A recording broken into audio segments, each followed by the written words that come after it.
live. I'm really excited to be going in and talking with you guys, hanging out. We've got a lot of things we're going to be able to cover, so I'm super, super excited about that.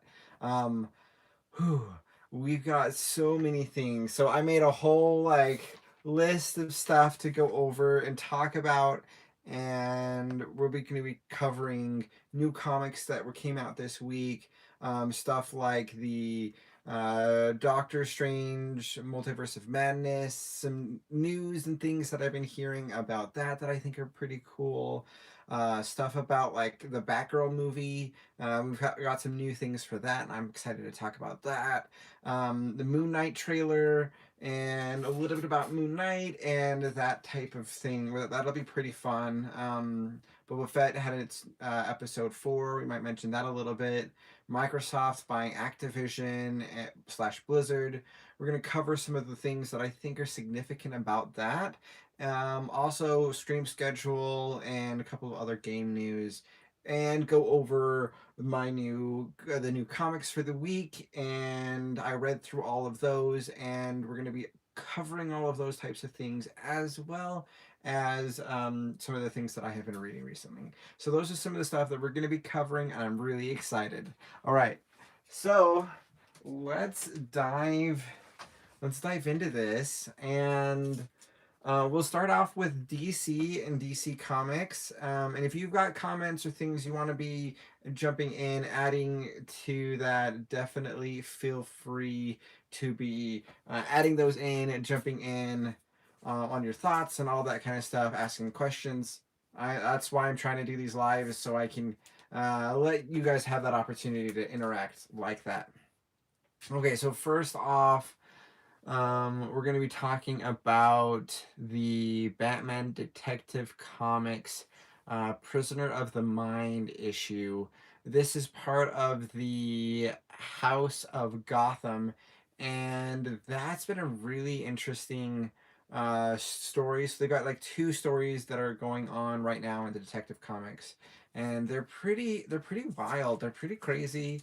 One of the ones that we have going on with this is they've built like this new asylum, and it's taking place of Arkham Asylum. And so we've got like these different people like wandering around in the location, and they're just out talking to people. I think the art is really fantastic, and um, we've got uh, Batwoman, Batgirl, and a lot of the other Bat family members here in it, and it's pretty good.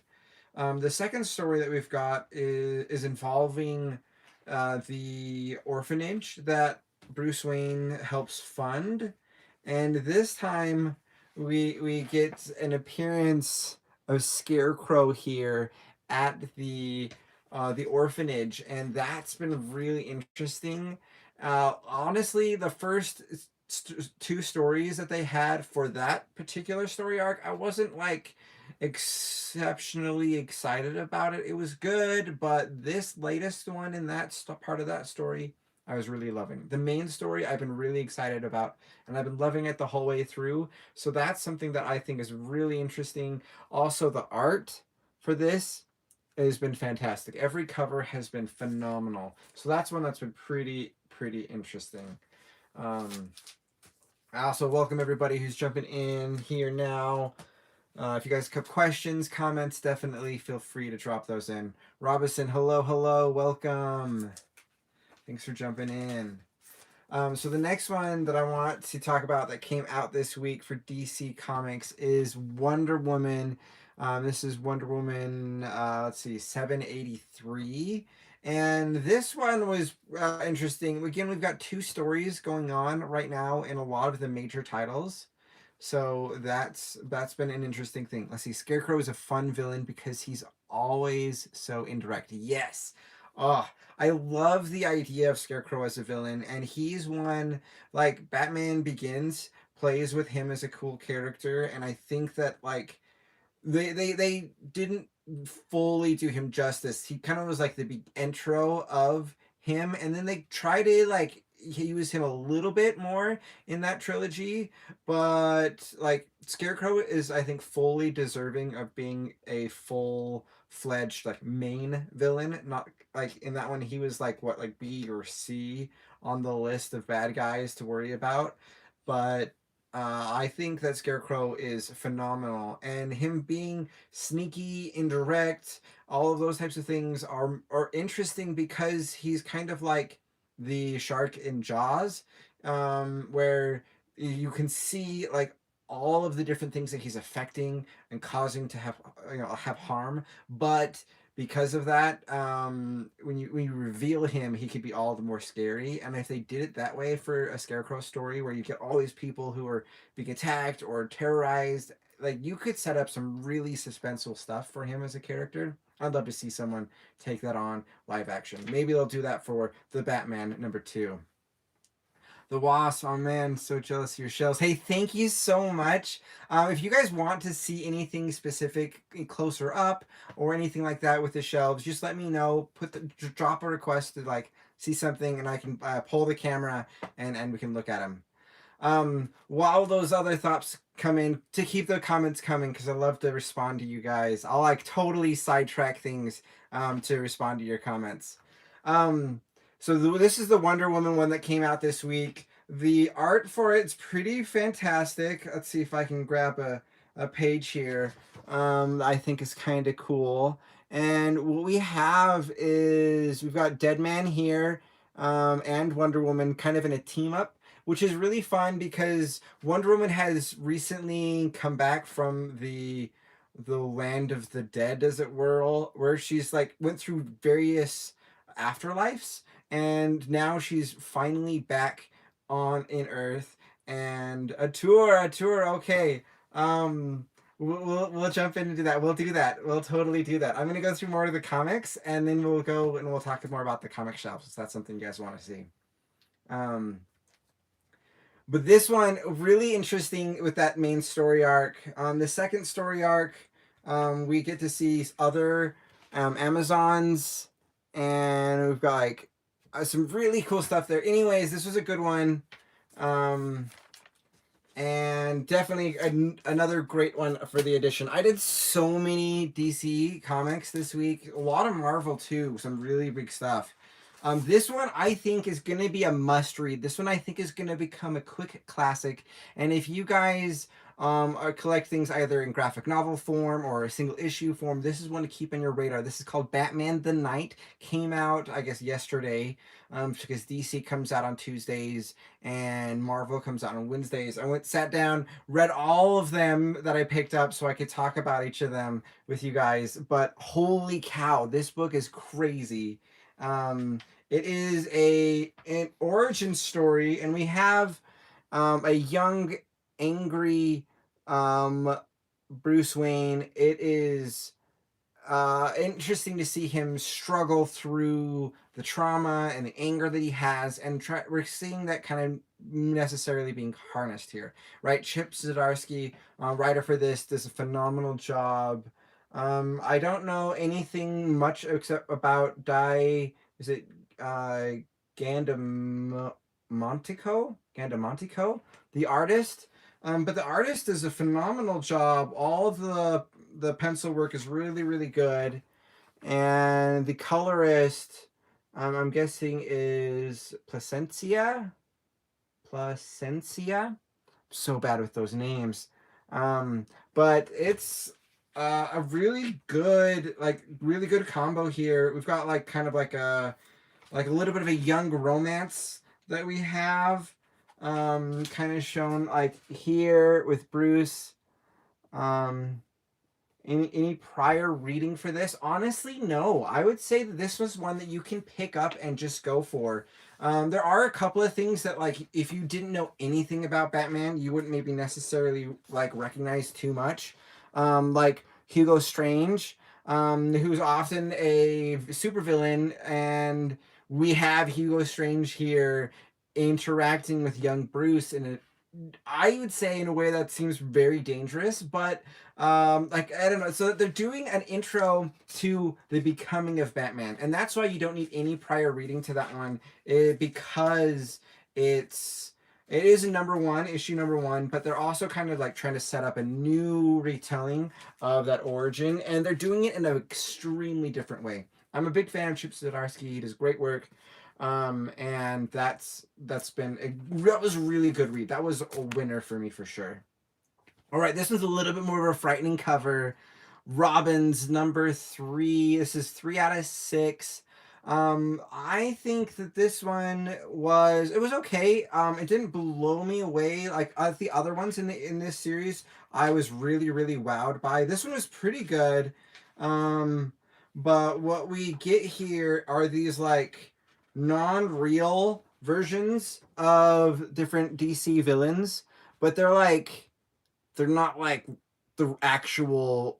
This isn't the real Penguin. This isn't the real Ivy. These are copies, I guess, of them. And then we're having all of the different Robins battling these ones. And I feel like that because they weren't like the real villains. Like I feel like that was a little less satisfying. But we get some fights here that I think are pretty funny. And they get taken down, and I don't know. I think that those are really it was pretty good, and we also are like talking about like the ramifications of being Robin and that struggle of being exposed to some of these harsh things at a young age, and I really liked that. Yeah, yeah, right. Joker's on the cover. Yeah, we actually do have some Joker crowbar stuff in this. Some callbacks to that, which is a pretty iconic, famous moment. So that was huge. Okay, this one was really interesting. Superman, Son of Kal-El. I was really skeptical about this series at the beginning. I wasn't quite sure what to expect, but this is Tom Taylor, and I think that Tom Taylor does a slam dunk job on all of his stories. He does a really good job writing it. The artwork is also really great. That Tormy, I guess, is the artist. Um, and like I don't know, they do a great job. It's not for Jason. Yeah. um this like protest cover I think is really interesting, talking about climate change, the desire to like improve the world, and some of that stuff that's bigger issues for that younger generation. And as we have John Kent as that newer Superman, we get that, and that was pretty cool. We do get this. Lex is playing a bigger role in this story, and it's kind of fun getting Lex back and having to figure out how to deal with a new Superman and a newer Superman having to figure out Lex. So that dynamic has been pretty cool. One of the things that we have here is this giant sea creature, and we get the Aqualad, who's now like taking on more and more of that Aquaman role and responsibility, and we get that team up there. So that's kind of a cool one. They have had a Aquaman series that they've been doing that, and that's been great. Favorite Gillian. Favorite Gillian. What do you? Oh, villain. My favorite villain.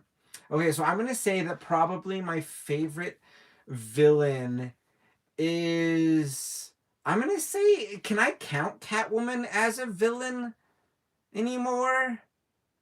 Because she's been so anti-hero-y for the last many years, but I've had a lot of fun reading Catwoman for a very long time. If I go over to my Catwoman section, it's a pretty substantial one. This is my Catwoman readings, and I have a lot of those series from older eras. This is just one I just pulled out at random.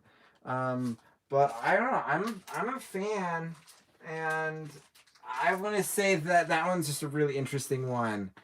Let's see. Robinson says that one doesn't count.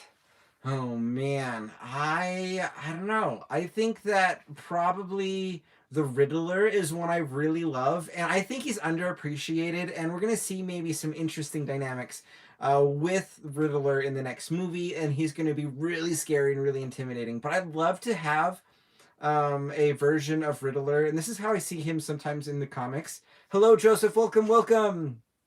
But one of the things that I would just love, I'd love to have this. Maybe if I ever get to write Batman, I'll do a Riddler story where it has this type of an attitude for Riddler. But I just picture Riddler like this. He's this crazy smart guy who loves puzzles, loves games, and just wants someone to play with. And he creates these crazy things, gets these hostages, and doesn't really care if they die or anything like that. It isn't about the caper or any of those types of things. Oh, thanks, Siri. Oh my gosh, that scared me to death. But yeah, right, or just never. But what he wants is for someone who's smart to play his game. And so he sets up all of this stuff just so he can play with Batman because he just wants someone to play with. And he likes creating these crazy puzzles. And honestly, I want to see the Riddler do more like a game show type of thing. I think that would be so much fun. Anyways, I don't know. I think he's a fun character, so he's one of my favorites. Probably a little less normal, and I think my vision of the Riddler is different than what we've seen really in comics or um, in on screen. Like it's somewhere in between there, but I don't know. I'm a big fan. I think that he's an interesting villain. So that was a great question. Yeah, if you guys have more questions, please drop them. I'm always happy to be talking about your questions. I think that that's super fun. All right, this is another one for DC Comics that's new this week. Nubia and the Amazons. This one's been really interesting because it changes the dynamic of the Amazons. We have Nubia who's taking on the role and mantle as queen of Themyscira, and she has been leading the people. And we have also some of these backflash stuff. That main cover is her while she's spending time in the mortal world.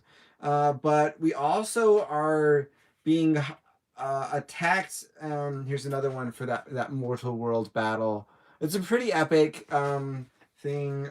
And on Themyscira itself, we have a version of Medusa, and Medusa's out attacking different people, and that's been really fun. That's a really interesting thing about that. Um, Give it up, Ed. Batman's beaten you so many times. That's true, and we've actually had the Riddler quit, and that was really interesting.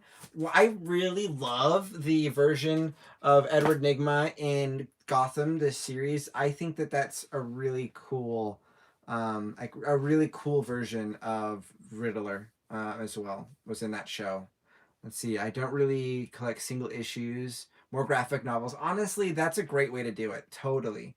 Um, let's see. How do you cope with storage? Okay, so I do trade with friends a little bit. And I honestly I love collecting them. I love having them on my bookshelves. Obviously, I have my graphic novels here, and some of my single issues are stored here. I also have a lot of them in boxes. So here's one of my to be read boxes, and I go through comics pretty fast. But that's a stack, so I'll keep a lot of them in the collector boxes. I like the short boxes. I don't really like the long boxes. You'll see a lot of collectors with bigger collections have these big long boxes. I just think they're just too wide. They're too heavy. And these ones I can maneuver, I can store, I can stack, and I try to organize those things like that. I'm gonna trade you this Batman #1. Which #1? But yeah, that's a bit about how I store it, and it's a bit of a trick. I don't have the most space really that I can afford to utilize, but honestly, like my #1 piece of like furniture is bookshelves. I've got another comic case on the other side there, on the wall that's like that I'm facing, filled with comics, and then I've got bookshelves of regular books and things like that as well. Ooh, Scott Snyder #1, first appearance of Court of Owls. That is a pretty awesome find. Honestly, that one is probably going to be going up in value.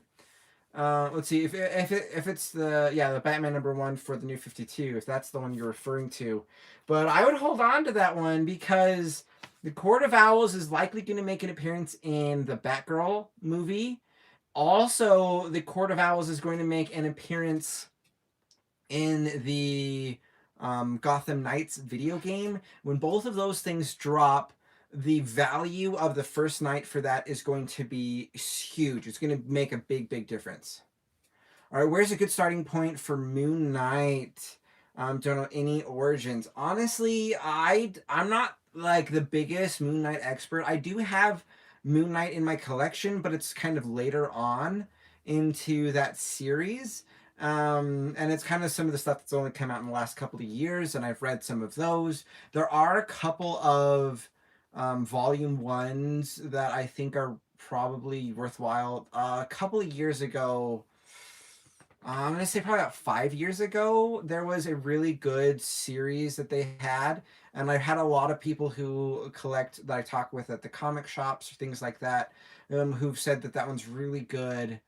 Honestly, if you search like on Amazon or something like that, Moon Knight Volume One, there'll probably be a couple of different Volume Ones that pop up, and any of those will be a good place to start. Moon Knight is an interesting character. He is a character who struggles with multiple personality disorder, and so he battles the struggle of having these different like persons of himself being manifest, and we see that a little bit in the trailer. The trailer came out, guys. If you guys are curious about Moon Knight, definitely watch that trailer. That came out like what, 2 days ago. Really huge. I'm really excited for it.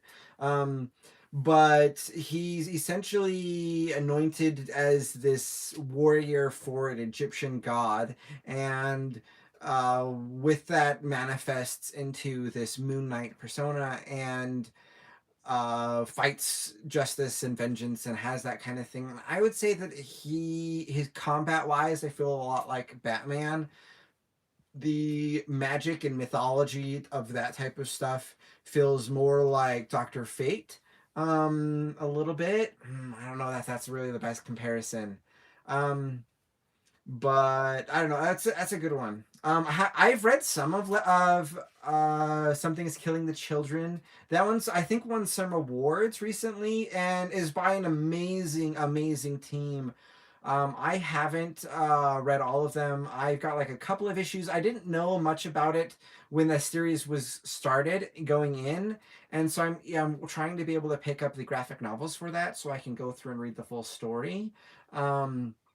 But it started before, and I wasn't aware of it, but what I've read has been really good. The teams for those is fantastic, and are people that I read anyways, and so I want to get more into them. But that is a fantastic series from what I've read, which isn't a whole lot.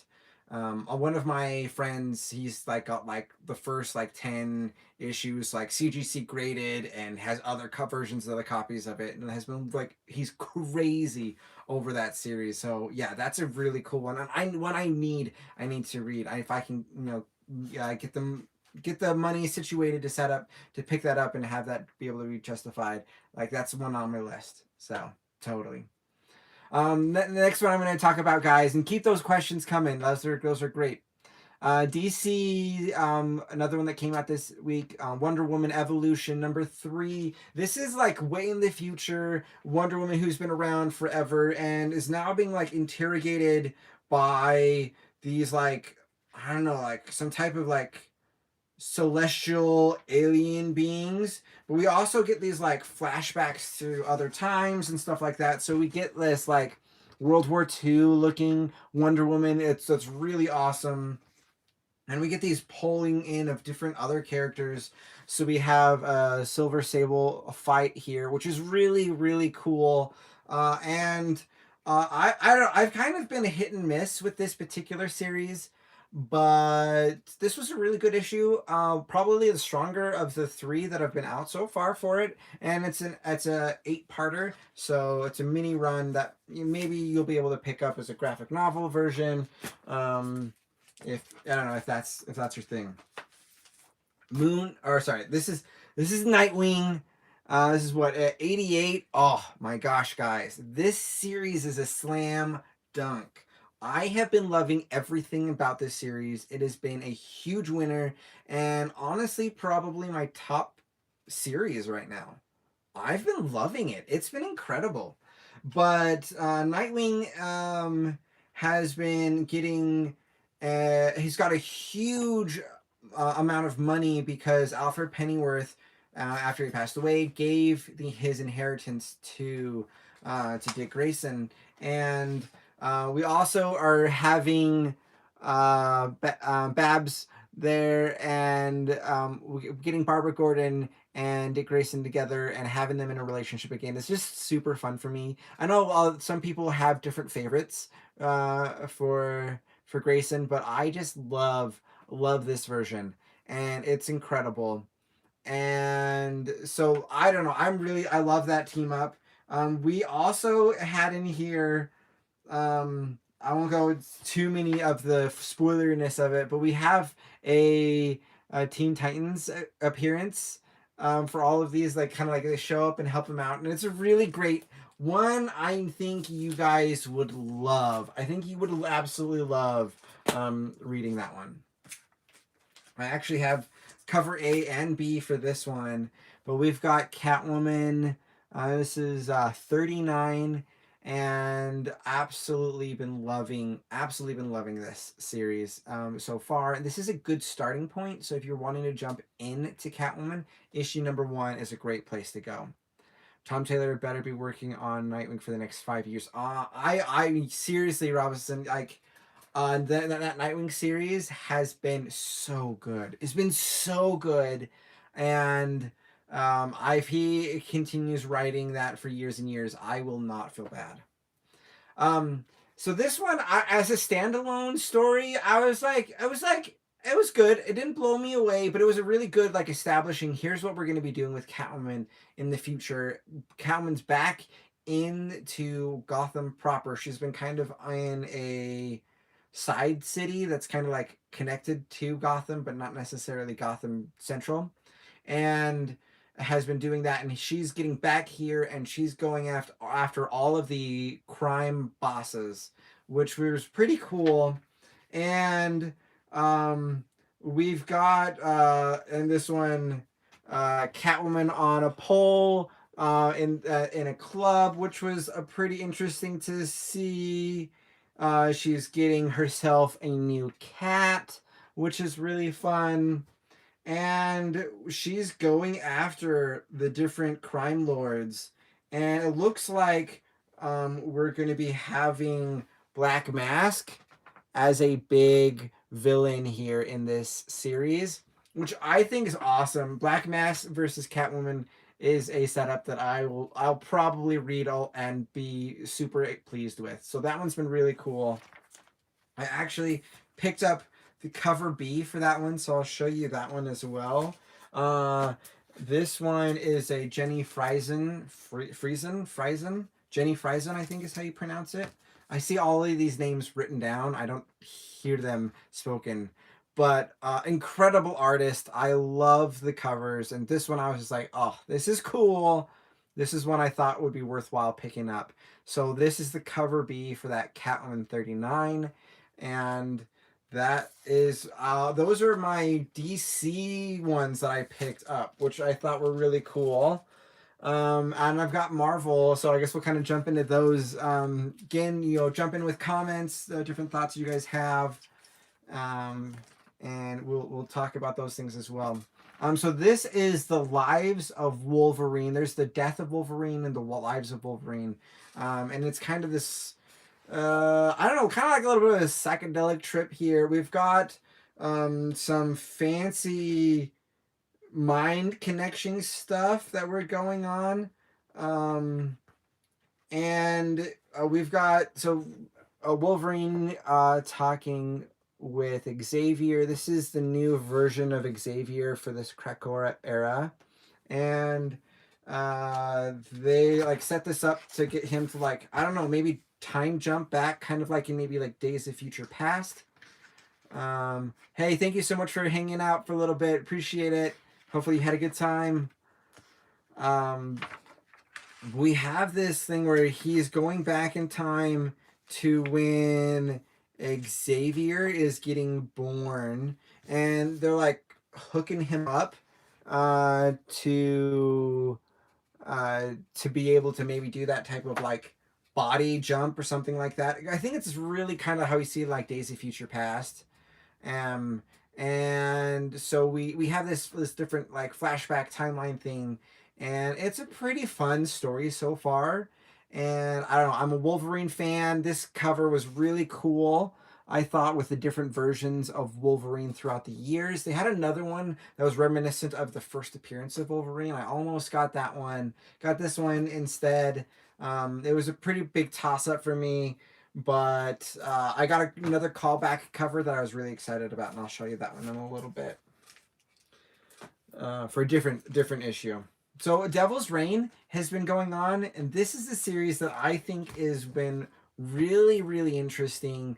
Devil's Reign has the new mayor of New York City being Kingpin, and we have right now him hiring a bunch of villains and has built a new Thunderbolts team. Now, Thunderbolts is actually something we've been getting set up for the future of the MCU. If you've been watching the various TV shows that have been coming out for the MCU on Disney Plus, we have seen the setup, the creation for what we're going to be getting with a Thunderbolts story. Things like U.S. Agent, or having two Hawkeyes, having Yelena be out as a new Black Widow. Characters like that, they're seeming to be setting up for a Thunderbolts.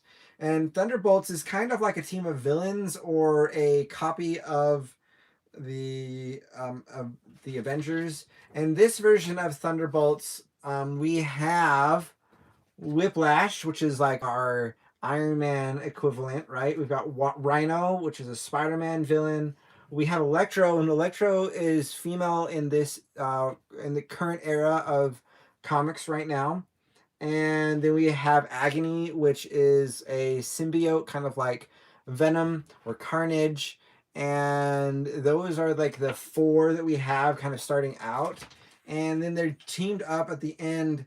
We get U.S. Agent in there as well. But this is a story of the villains doing hero work for Kingpin as he's establishing his control and has been outlawing heroes. And that's part of the things with Devil's Reign. But that's a really interesting story. That one, read this one before you read this other Hero's Reign, or Devil's Reign. Do that one before this one. If you're picking up all the Devil's Reign, this one sets up that newer team, and we get them inside of here. I love this cover. We have both Elektra and Frost here as well. And Emma Frost is super cool X-Men character. And Elektra has been doing a really cool job as Daredevil in the comics right now, which has been really fantastic. But we have this setup where the Krakoa has all of these different like trees here, and you can like different mutants. If you have the mutant gene, you can teleport in and out from all over the world where all these different trees have grown. And there's one inside of New York, and Kingpin doesn't want to have it there, so he sends the Thunderbolts to get rid of them. So we have U.S. Agent here, and so we have this kind of a little bit of conflict between the Thunderbolts, and we have the different X-Men characters here as well.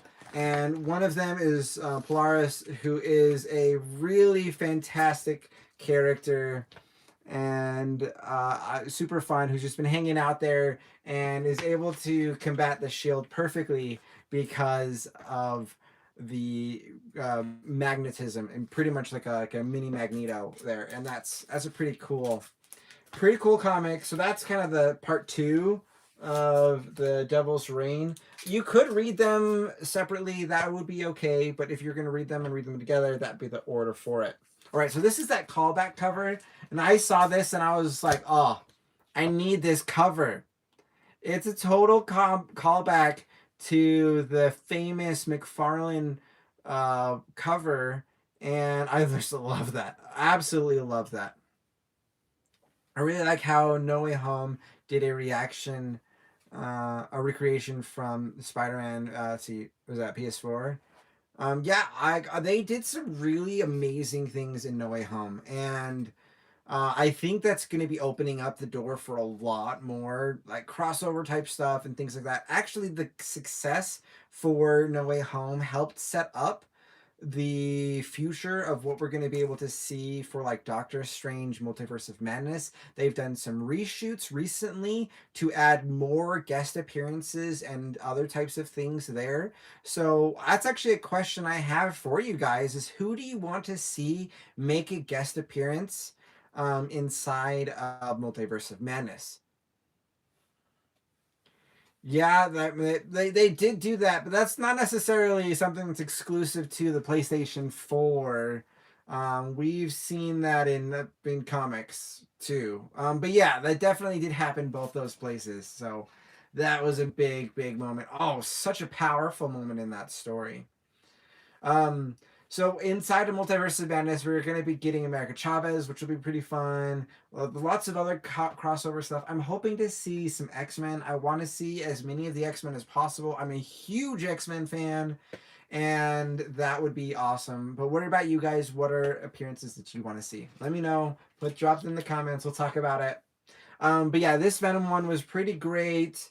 Honestly, the story is okay right now. We've got his son being studied by scientists, and then we have the symbiote trying to go and rescue him. This cover, though, it's amazing. And that's been a pretty good series for Venom. I'm not like blown away by it, but I've been enjoying it. So like that's been good. Silver Surfer. I'll pull this one out. Silver Surfer #1. I mean, Silver Surfer is pretty iconic. This is Rebirth, #1, and we actually have both Marvel, who's like the first version of Captain Marvel, and Captain Marvel's son. I think it's Icon is what he's called, or Legacy. I think his name's Legacy. I don't know him as well, but they're both here. Let's see if I can showcase him. Yeah.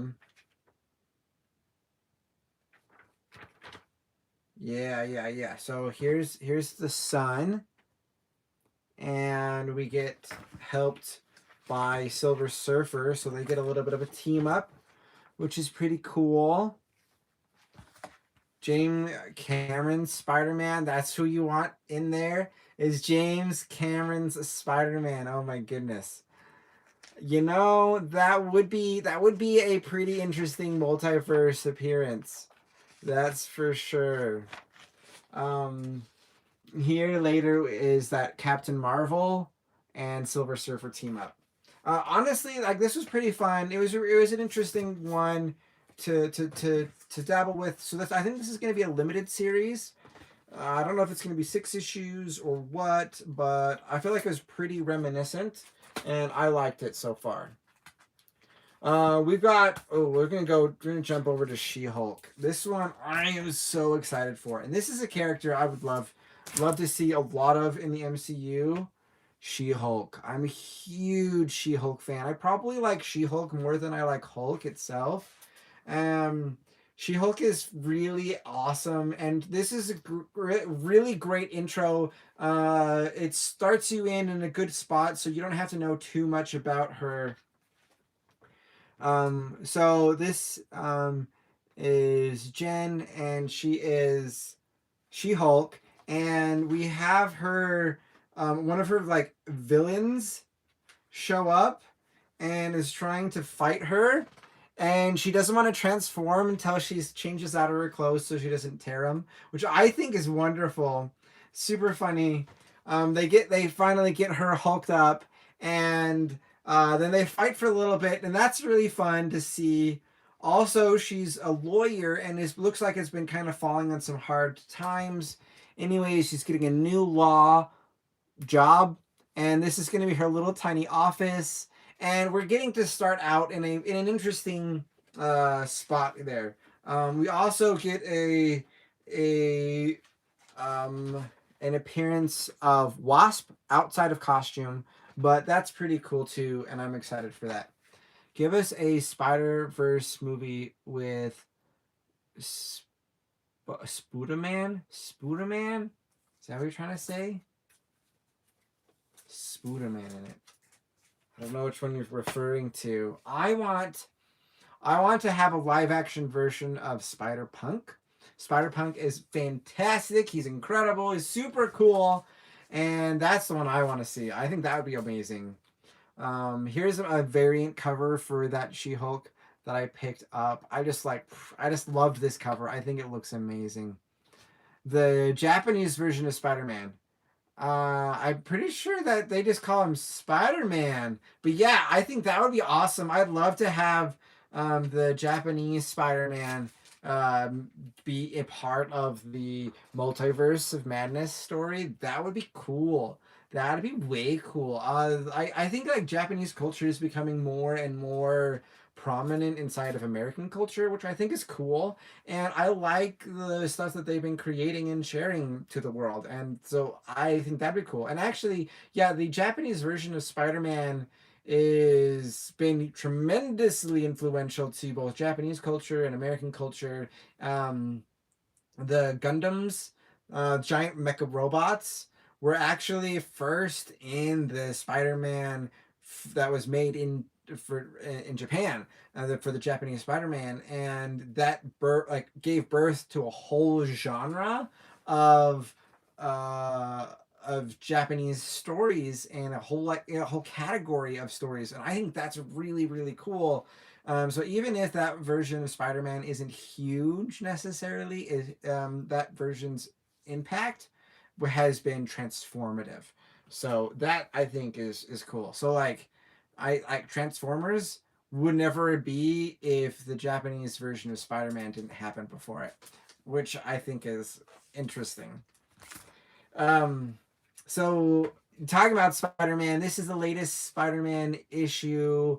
This has been pretty interesting, but if you're not a huge fan of Ben Reilly, this series might not necessarily be for you, because it's not Peter Parker, it's Ben Reilly who's the main character right now in the Amazing Spider-Man. I'm enjoying it. I think it's been cool. It's been interesting to see, because Ben Reilly's dynamic is very different than the Spider-Man stories that we've had. We've got, here's some internals here. The art's fantastic, super gorgeous. We've got him working for a corporation, and he's being provided for all of the tech he needs, all of the housing and food and all the necessities he needs in order to be able to be just like a hero, right? But he's kind of working for the company. And that type of dynamic is just something that we'd never really see with Spider-Man as Peter Parker. Maybe outside of the Ultimate Spider-Man cartoon series when he works for Shield or is trying to work for Shield. But even then, like, it's a very very different one. This is the Ben Reilly hate club. No, I don't want to join, because I think Ben Reilly's all right. I don't like clones as a element in comics, generally speaking. I don't. But I do enjoy Ben Reilly as a character, and I think that the series has been really good, and I mean, I've enjoyed it enough to where I picked up this other one, which is Ben Reilly's Spider-Man #1. So, yeah. But I mean, as a trope, I feel like when you're involving clones, every time I start seeing clones, I just start to struggle with that story. They always, I don't know, it's just that the science is so far off. And I know that's ridiculous to say because um, nothing about comics makes sense, right, at all. But I don't know. I think that that's something I personally struggle with. But that being said, I don't know. Ben Riley's okay, and this suit is stellar. I love this Spider-Man suit. I think the Spidey symbol is super cool. The bluish black and red I think is incredible, and it's a really neat version. Um, Also, the art in this book is just incredible. Love the dynamic colors. This is fantastic um, as an art piece, and it was good. It was a good first read. Not everything was I 100% loving about it, but overall, I had a lot of fun with that book. And this is our last comic issue for this week that I picked up. A ton of things that I grabbed to read, but there's a lot of #1s and things like that I was like, I got to give some of these stories a shot. So this is Silk #1. It picks off where the last series ended, which was like a 6-issue series or something like that. Really short run, but as we're continuing on from there, we do have these legacy numbers, which is a thing I think every different uh, company should implement a version of the legacy number because this is just so helpful. That's something that Marvel does that I think that they do a great job is adding that legacy number there. So this is issue #1, but if you wanted to find it in its continuation, this is issue 32 of all of the Silk issues that have ever been made. And that to me is so helpful. I love that they do that. Stop renumbering Marvel. Yeah, honestly, if they were just go and say this is issue #7, that would help. But because they do the legacy thing, I feel like I have a little bit less complaint about it. Um, so yeah, but it does. It kind of makes it so you're like, oh, where do I go? Last year we just had a #1, and where is it now? We get this. This little kid discovers this really interesting hidden place in Korea, and it goes into a museum and sets up a villain when some people break into the museum, which is kind of interesting as a setup here. And of course, we have Silk being a superhero, and there Silk is looking like is being reasonably popular and well received by the people, so that's kind of fun to see. And Silk herself is kind of an interesting as a regular person because she's working right now for J. Jonah Jameson and kind of having some of the similar experiences that Peter had, I feel like, but she's working as a reporter, not a photographer. So those are some of the comics that I picked up this week. Whew! So much to read, so many cool books. With that, we'll kind of dive into some comic news and gaming news and some other things here. So we talked a little bit about Doctor Strange Multiverse of Madness, which I'm super excited about. The Batman movie comes out as well here, really not too far out, March 4th. So finally, this movie's coming out. It's going to be happening. We got the official rating for it. It's going to be PG-13. I'm a little surprised. I was kind of expecting it to be rated R, but it's going to be PG-13. So it's probably going to be on that heavier side there. But it's going to be rated like that, I think mainly because of action and violence. It's got a bunch of other things listed in that grouping as well. It's going to be 2 hours and 55 minutes long. So that's pretty wild. There were some new posters that were put out, so you can check those out. Also, we have more stuff that came out for Batgirl, the Batgirl movie. The costume was revealed for Leslie Grace. Things that I'm really, really excited about the costume is that they're keeping red hair for her. For me, as a redhead, I always love seeing those redheaded characters being shown with red hair. I don't know. As a redhead, I think that that's cool. That's fun. So they've kept the red hair, which I like with the look.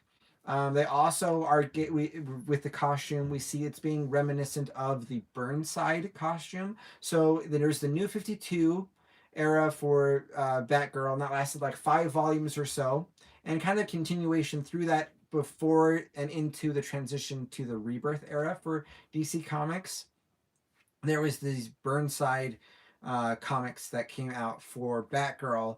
The artist for that series was Babs Tarr, and they worked together to create a new look for Batgirl, which their goal was being like the first Batgirl suit designed by an actual woman, and something that they feel like a girl would want and choose to wear in real life. And that I think was cool that they grabbed that because it translates, I think, pretty well to the big screen and it feels reasonable. The Burnside costume is more like a leather biker jacket, and it is kind of like a brighter purple look instead of a black. And they did that. There's some criticisms I saw online for the leather of it, and it kind of felt like it was like a CW show. They felt like it was a little bit more cheap. But honestly, like Batgirl is the daughter of Commissioner Gordon, right? And they aren't rolling in money. This isn't like it's a Batman suit where he was able to secretly invest $2 million to build this cool bat suit, right? So it being not as polished or perfect as a Batman suit totally makes sense. I've heard some rumor that there might be able to evolve from that suit to a new suit, and I've also heard rumor that we might be getting appearances like things like Dick Grayson as Nightwing or something like that in the series, which would be really, really cool. Overall, I'm pretty excited. Do you guys have any thoughts about the Batgirl costume or movie? Let me know. Drop those in. I'd love to hear your thoughts. Another thing that came out recently is, well, Amazon announced the title for the thing that we've known was going to be coming here, which is the Lord of the Rings, Rings of Power series. So we knew that there was a Lord of the Rings series that they were going to be making. They're calling it the Rings of Power, and it looks like it might be that story of the different Rings of Powers, like being created and where those come from, which will mean that they're going to have some of those connections to some of the places or events that we had, but we might. I mean, this is going to be a completely different era, which is kind of what we were expecting. I kind of had some mixed excitement for this and some hesitation. The Wheel of Time they just recently did. They put a lot of money in it. They made it really gorgeous. The first half of the season, I was like, okay, there's some changes here, but I'm excited for it. And as the series kind of went on, I got less and less and less happy with the directions of the writing. Um, I do have some videos here actually that I've hit some pretty good criticism on because I was like, wow, this series is really cool. They're doing a good job, and that was kind of at the beginning of that series. And I don't know, I kind of lost a little bit of love for what they were doing as things were going along because they just went farther and farther and farther away from the books. Overall, I think I do enjoy this series as a standalone entity and experience. But when you compare it to the books, it's like nothing. It just doesn't compare. I'm actually reading the Wheel of Time series right now, doing a reread. Right now, I'm on Lord of Chaos. This is by Robert Jordan. Wheel of Time. This is, what is it? Book 6 in this series, and I've read this series multiple times. This is, you can see a pretty beaten up copy. Um, and yeah, I'm a really big fan, and I wanted to love that series so bad, and I think I enjoy it. I do enjoy it. I am upset that they shifted so far away from the series, but I can't control what they do. So I don't know. For Lord of the Rings, I'm excited, and I hope they don't do weird things narratively. But I'm excited for more to Lord of the Rings. I'm a big Lord of the Rings fan, and I want more there to be more. But I really hope they do a good job, and that's kind of how I felt with like Wheel of Time. was like, I love Wheel of Time. I want to see a live action adaptation. I'm hoping that they do a good job. And then I'm like, oh, they did some things that I really didn't love. But I'm excited, and I'm hoping that, like, for seasons 2 and 3, which they're already greenlit, that they'll shift closer to the books again, and have a little bit of a higher fidelity. Maybe they won't. I don't know. I just have to be able to either reconcile that or not, right? Anyways, that's kind of the news there. Moon Knight, we kind of talked about already, and that trailer was super cool. Boba Fett had an episode 4 this week. So yeah, those are some of those things that had happened. If you guys have any thoughts about any of those, drop them in the comments. For gaming news, some pretty big things. First off, I'll rattle off my stream schedule. So I stream on YouTube, on a channel called Nerd Morning Gaming, and I do live game streams there. I do them on Tuesdays and Thursdays. So tomorrow, next Thursday, I'm going to be doing Guardians of the Galaxy, continuing on with that story. It's been super fun. So you should definitely come and hang out, check out there. It's a fun place to be. On Tuesdays, next Tuesday, I'm going to be continuing on with Final Fantasy VII. So that's kind of my stream schedule with occasional Fortnite streams and other types of things. I might try to do some more streams for Horizon Zero Dawn to finish off that. We kind of shifted away from that earlier, but I might try to finish that out before Horizon Forbidden West comes out, because I'm totally going to be streaming that one when that comes out. That actually comes out on the 18th of February, which I'm really excited about. I'm also probably stream a little bit of Pokemon Legends Arceus. That one comes out this month on the 28th, and that's another one that I'll probably be streaming. So that's kind of my streaming news and kind of the updates there. For free games, I try to let you guys know when I see free games and when they're available. So on the Epic Store, which is the online store, there's a free game right now, last chance on it. It's called Galactic Civilizations 3. That's the free game for their week.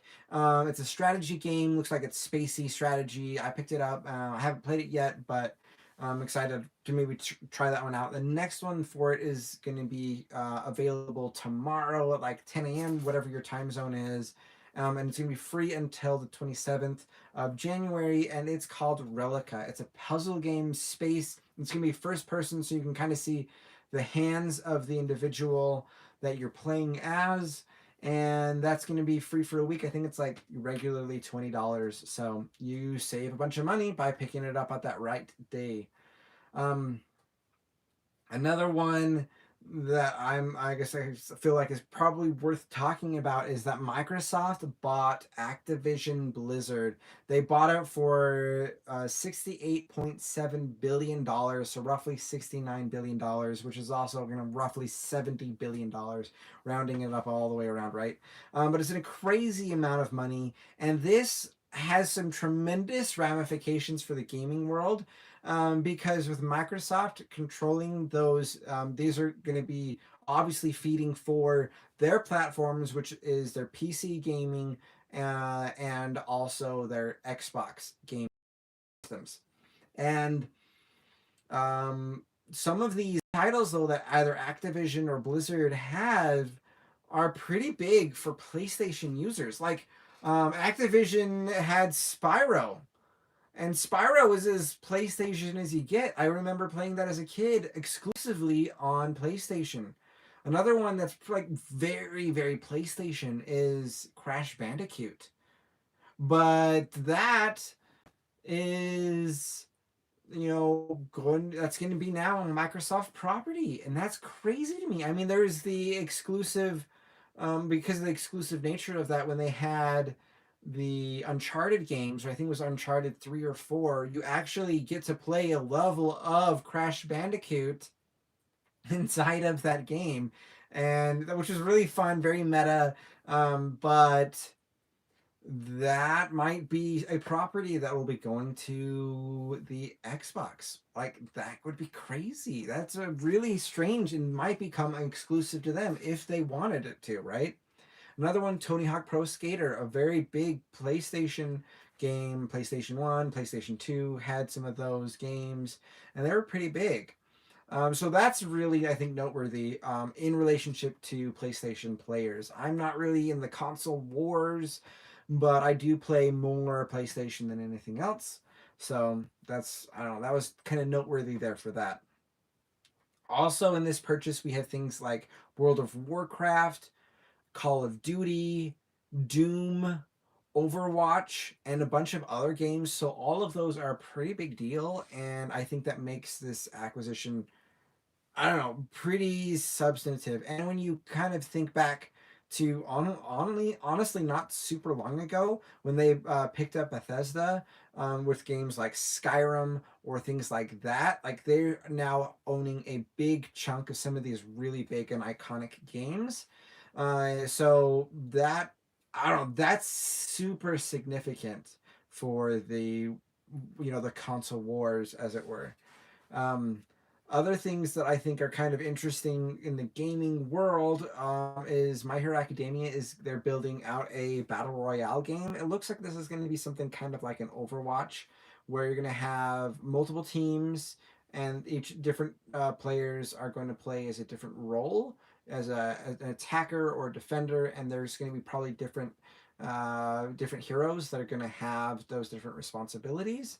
I'm curious to see how they'll balance all of the different power sets because some of these characters have very different powers. So that's probably why they have different categories of roles. So you'll probably have the attacker, the defender. I don't know what else they had to necessarily set up, but those will probably make it so you're going to have a little bit more of a balanced team, and you're probably going to be preferential to one of those different groupings. It's going to be a free to play game, and it's going to be across all different platforms. So that'll be one I will probably grab and give it a try when that comes out. As other news goes, I'm been reading a lot of different older comics. Recently, been doing Robin series from I think like the '90s, 2000 era, and also been going through My Hero Academia, the Shonen Jump graphic novels that are printed out through Viz, and those have been really fun. So yeah, those are some of the things that I've been reading recently, and that's kind of how that goes. And one of the things that I did say is that we were going to go and look at my bookshelves a little bit. Sorry for that click noise. But yeah, we'll go through here just a quick bit here before we wrap up, and maybe I'll go and do a bigger tour here another week. But we'll start out here. Here's my.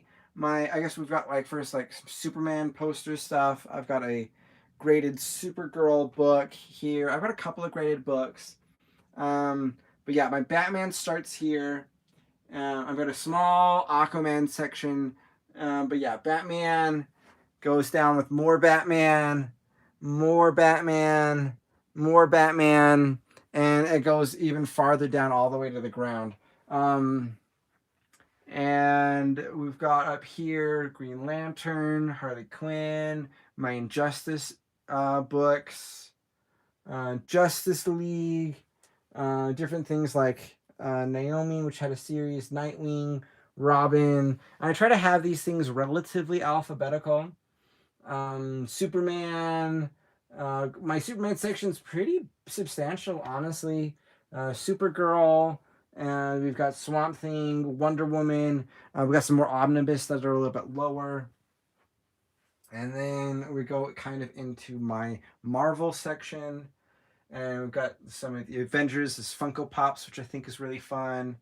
And we've got this one's a lot of Avengers in different categories: Civil War, She-Hulk, Miss Marvel's got a bit of a good section. Spider-Man, which is a pretty good size. Venom, Wolverine, X-Men, different stuff. And then we got some of my indies right here. And those are that. My shelves are kind of a mess because I pull out, I use, I read, I do all that kind of stuff. Kind of going over here, we got the similar things here. This is starts out with DC, and then it shifts over to Marvel and different books that I'm grouping and how I categorize all of those. And what I essentially do is I go through and like this is the Batman Detective Comics, and so I just kind of make a little like paper, fold in half. So these are the Detective Comics This is Batman. I group them by character, not necessarily alphabetical. So it's alphabetical by character, and that's how I kind of group that. So that's a little bit of a kind of a tiny tour. I might be able to go a little bit more in depth on those if you guys want. Definitely drop in comments and ask questions about those on future streams so we can dive in and talk about those more. We're going to wrap up today right in here. Thank you guys so much for joining in. Hopefully, this was a fun stream and a cool experience for you guys. You guys are fantastic, and I just had so much fun talking with you guys, going through the different comics. Hopefully, that look at the new comics were helpful for you to know which ones you're excited about or which ones you want to be reading. And I don't know, talking about all of the new like news and all that kind of stuff was super fun too. So you guys are fantastic, and we'll talk to you guys later. Bye, everybody.